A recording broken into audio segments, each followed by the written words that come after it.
पंडित मोटेराम शास्त्री ने अंदर जाकर अपने विशाल उदर पर हाथ फेरते हुए यह पद पंचम स्वर में गाया। अजगर करे न चाकरी, पंछी करे न काम, दास मलुका कह गए सबके दाता राम। नमस्कार, अभिवादन स्वीकार करें संजय शुक्ला का। आप सुन रहे हैं मुंशी प्रेमचंद्र जी द्वारा लिखित कहानी निमंत्रण। सोना ने प्रफुल्लित होकर पूछा, कोई मीठी ताजी खबर है क्या? शास्त्री जी ने पैंतरे बदल कर कहा, मार लिया आज। ऐसा ताक कर मारा कि चारों खाने चित्त, सारे घर का न्योता, सारे घर का। वह बड़बड़ कर हाथ मारूंगा कि देखने वाले दंग रह जाएंगे। उधर महाराज अभी से अधीर हो रहे हैं। सोना, कहीं पहले की बात अब की भी धोखा ना हो, पक्का पोढ़ा कर लिया है ना? मोटेराम ने मूछें ऐंठते हुए कहा, ऐसा सगुन मुँह से ना निकालो। बड़े जब तब के बाद यह शुभ दिन आया है, जो तैयारियां करनी हो कर लो। सोना कहती है, सोना यानी पंडित मोटेराम शास्त्री की पत्नी है, तो उत्तर दिया, वह तो करूँगी ही। क्या इतना भी नहीं जानती? जन्म भर घास थोड़े ही खोदती रही हूँ, मगर है घर भर का ना। फिर मोटेराम पूछते हैं, कहते हैं, अब और कैसे कहूँ, पूरे घर भर का है। इसका अर्थ समझ में ना आया हो तो मुझसे पूछो। विद्वानों की बात समझना सबका काम नहीं। अगर उनकी बात सभी समझ लें तो उनकी विद्वता का महत्व ही क्या रहे। बताओ क्या समझी? मैं इस समय बहुत सरल भाषा में बोल रहा हूँ, मगर तुम नहीं समझ सकी। बताओ विद्वता किसे कहते हैं? अच्छा चलो, महत्व ही का ही अर्थ बता दो। घर भर का निमंत्रण देना क्या दिल लगी है? हाँ, ऐसे अवसर पर विद्वान लोग राजनीति से काम कर लेते हैं और उसका वही आशय निकालते हैं जो अपने अनुकूल हो। मुरादापुर की रानी साहब 7 ब्राह्मणों को इच्छापूर्ण भोजन कराना चाहती हैं। कौन कौन महाशय मेरे साथ जाएंगे, यह निर्णय करना मेरा काम है।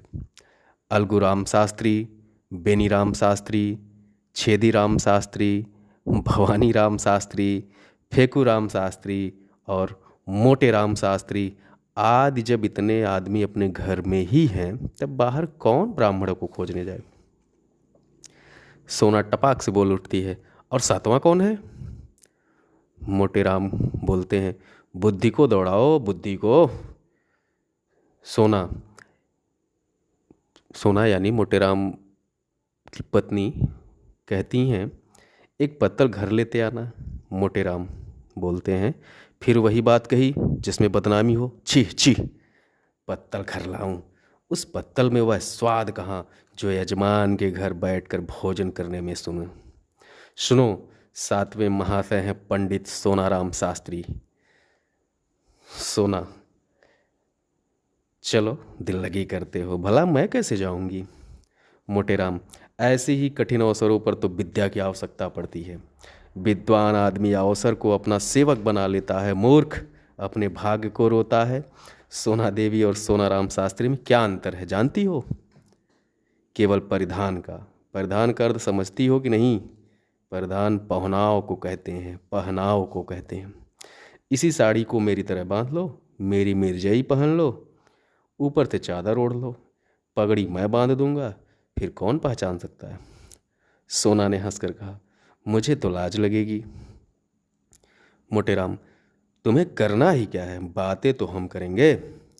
सोना ने मन ही मनाने वाले पदार्थों का आनंद लेकर कहा, बड़ा मजा होगा।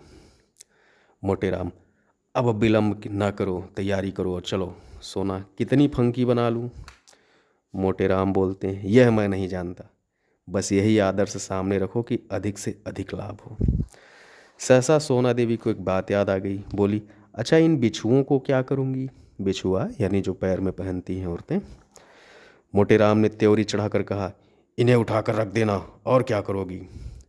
सोना कहती, हाँ जी, क्यों नहीं, उतार कर रख क्यों ना दूंगी। मोटेराम, तो क्या तुम्हारे बिछुओं पहनने से ही मैं जी रहा हूँ? जीता हूँ पौष्टिक पदार्थों के सेवन से, तुम्हारे बिछुओं के पुण्य से नहीं जीता। सोना कहती है, नहीं भाई, मैं बिछुआ ना उतारूंगी। मोटेराम ने सोच कर कहा, अच्छा पहने चलो, कोई हानि नहीं। गोवर्धन नारी यह बाधा भी हर लेंगे। बस पाँव में बहुत से कपड़े लपेट लेना, मैं कह दूंगा इन पंडित जी को फील पाँव हो गया। क्यों, कैसी सूझी? पंडिताइन ने पतिदेव को प्रशंसा सूचक नेत्रों से देखकर कहा, जन्म भर पढ़ा नहीं है, क्या बात है पंडित जी। तो आज की कहानी बस इतना ही। मुंशी प्रेमचंद्र जी द्वारा लिखित जो कहानी अभी आप सुन रहे थे, निमंत्रण, अब इसका अगला पार्ट अगले दिन। धन्यवाद।